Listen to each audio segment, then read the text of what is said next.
Thank you. జై తెలుగుదేశం, జై తెలుగుదేశం, జై తెలుగుదేశం. జోహార్ ఎన్టీఆర్, జోహార్ ఎన్టీఆర్, జోహార్ ఎన్టీఆర్. వేదిక పైన, వేదిక ముందర ఆసీనులైనటువంటి నాకు ప్రాణ సమానమైనటువంటి తెలుగుదేశం పార్టీ కుటుంబ సభ్యులందరికీ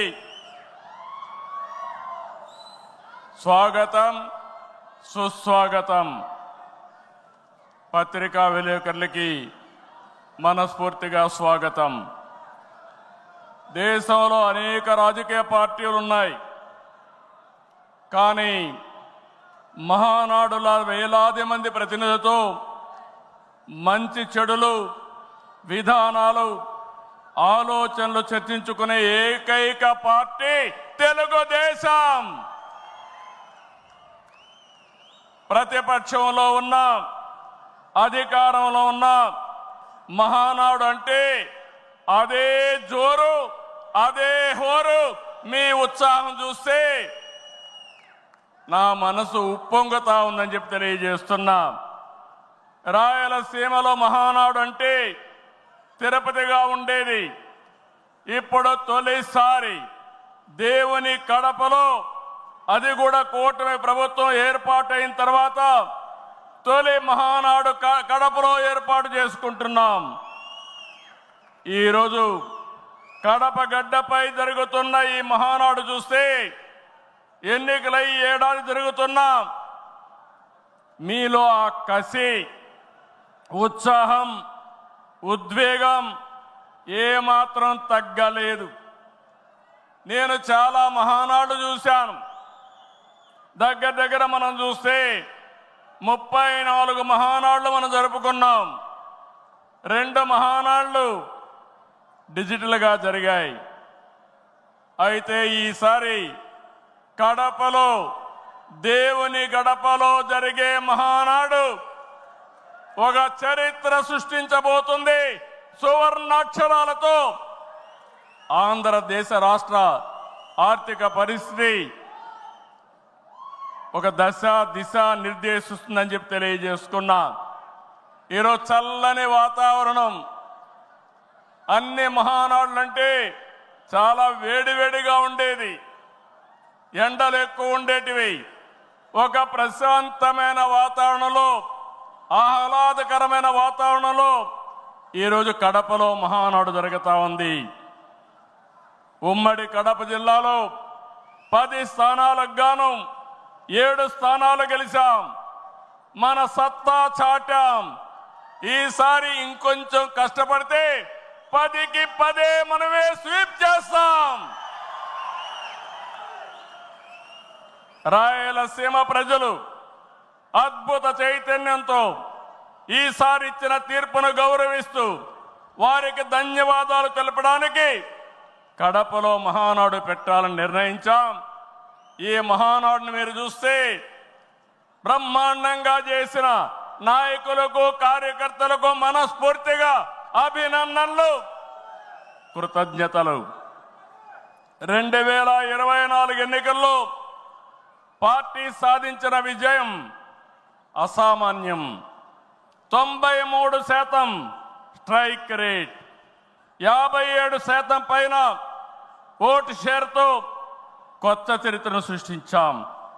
ఇది ముమ్మాటికి కారణం పసుపు సైనికులే, ఇక్కడుండే మీ నాయకత్వమే కారణమని మీ అందరికీ విజ్ఞప్తి చేస్తున్నాం.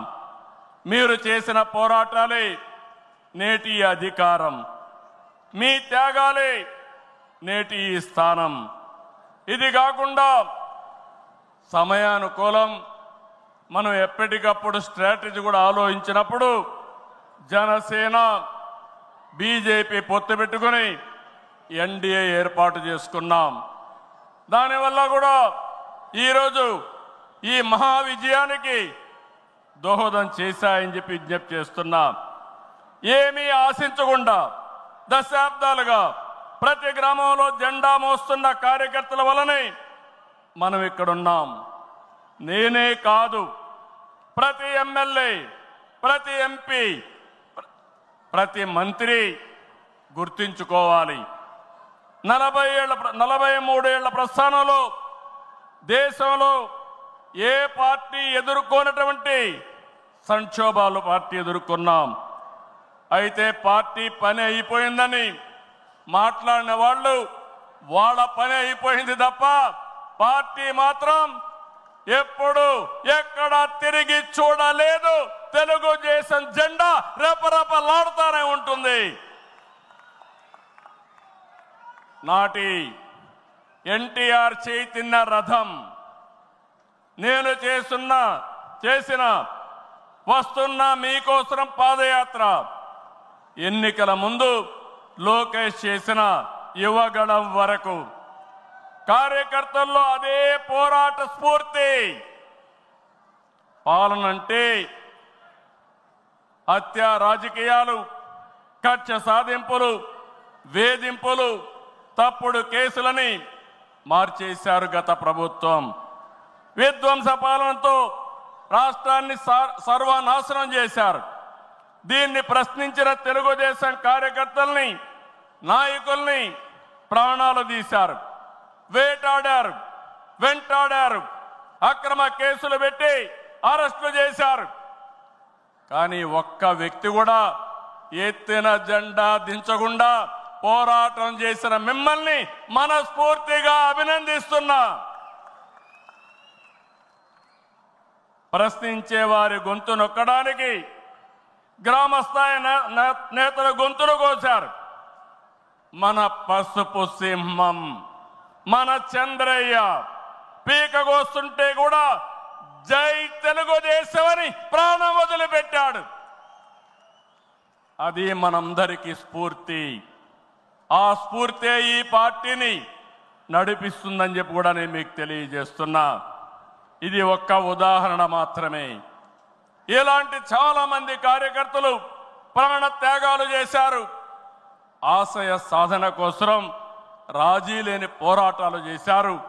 వారి స్ఫూర్తి తెలుగుదేశంలో శాశ్వతంగా ఉంటుందని చెప్పి కూడా నేను మీకు తెలియజేస్తున్నా. ఎత్తిన జెండా దించని కార్యకర్తల పోరాటాలు, త్యాగాల వల్లనే కూటమి ప్రభుత్వం అధికారంలోకి వచ్చింది. మీ త్యాగాలకు మహానాడు వేదికగా శిరస్సు వంచి మీకు పాదాభివందనం చేస్తున్నాను. ఇక్కడుండే కార్యకర్తలే కాకుండా రాష్ట్రం మొత్తం కూడా ఇదే పోరాటం చేశారు. మీ త్యాగాలు వృధా కానివ్వం. కార్యకర్తల కష్టానికి గౌరవం, గుర్తింపు ఇస్తాం, సంక్షేమం చూపిస్తాం. ఈ రాష్ట్రాన్ని దశ దిశ మార్చే కార్యక్రమాలకు శ్రీకారం చుడతాం. దేశంలో అనేక పార్టీలు ఉన్నాయి, కానీ ప్రజల జీవితాల్లో ఇంతగా ప్రభావితం చేసిన ఏకైక పార్టీ ఉందంటే అది ఒకే ఒక పార్టీ, తెలుగుదేశం పార్టీ. తెలుగు జాతి సంక్షేమం, అభివృద్ధి మాత్రమే అజెండాగా 43 ఏళ్ల టీడీపీ ప్రస్థానం సాగుతుంది.